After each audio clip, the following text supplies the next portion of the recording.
Hello again. So, want to talk about some awesome stuff I came across, really the philosopher's stone of trauma, according to Peter Levine, in the book that I'm reading by Peter Levine, worth your time, called In an Unspoken Voice, How the Body Releases Trauma and Restores Goodness. How could you not be compelled by such a title, guys? So, in this book, he basically, a question I've had for a long time is, why do some people, given the same scenario, similar traumas, not develop PTSD? Others, same scenario, do. What's the difference? He, after 40 years of working with traumatized people, has some ideas about this. In fact, the Philosopher's Stone, I will get to that. I want you to stay tuned for this video for a little bit longer. Really, going back to research in the 70s by Gallup and Mazur, when you have trauma paired and the freeze specific response, so immobilization, freeze, which, as we all know, because we follow this channel religiously, polyvagal, that where the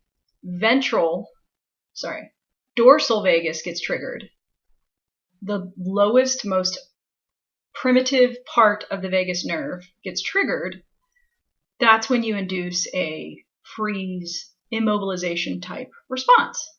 So researchers in the 70s did this in lab rats, I want to say. They basically induced an immobilization freeze response, flipped them onto their back, and then put them in this trough, and waited to see how long it took them to come out of this immobilized freeze response. Typically seconds to minutes, they came out of the response unscathed. No changes noticeably whatsoever. Then they took, I want to say a different group, and they, instead of just doing this, inducing this immobilization type freeze response in them, first completely restrained them and induced fright and fear.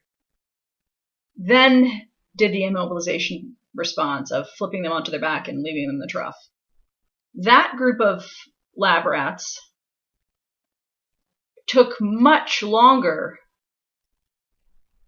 hours, some of them, to come out of the freeze response. And what these researchers came to the conclusion of was that if you couple intense fear prior to inducing the freeze response, then that's the scenario where trauma turns into something like PTSD for humans. In the animal kingdom, in the mammal kingdom in particular, out in the wild world, we don't see this. They don't get trapped in trauma like humans do, as far as we know. But because we get trapped in trauma, understanding this phenomenon in terms of what's happening, what's causing the trapping, and you certainly see this with chronic complex trauma. You see, if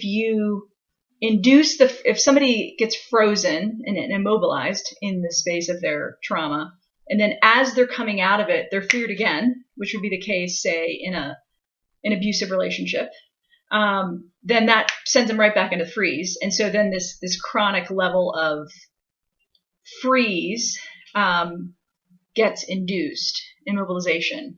And he describes where whatever state an individual is in as they go into immobilization, that's the state they're likely going to come out of in.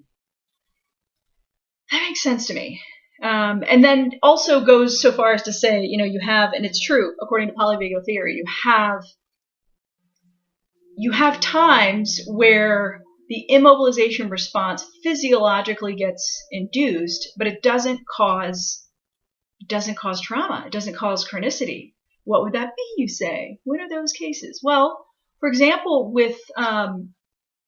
for females, the sexual act and having an orgasm, when it's consensual, is an immobilization response. But it's not coupled with fear, assuming it's, consensual.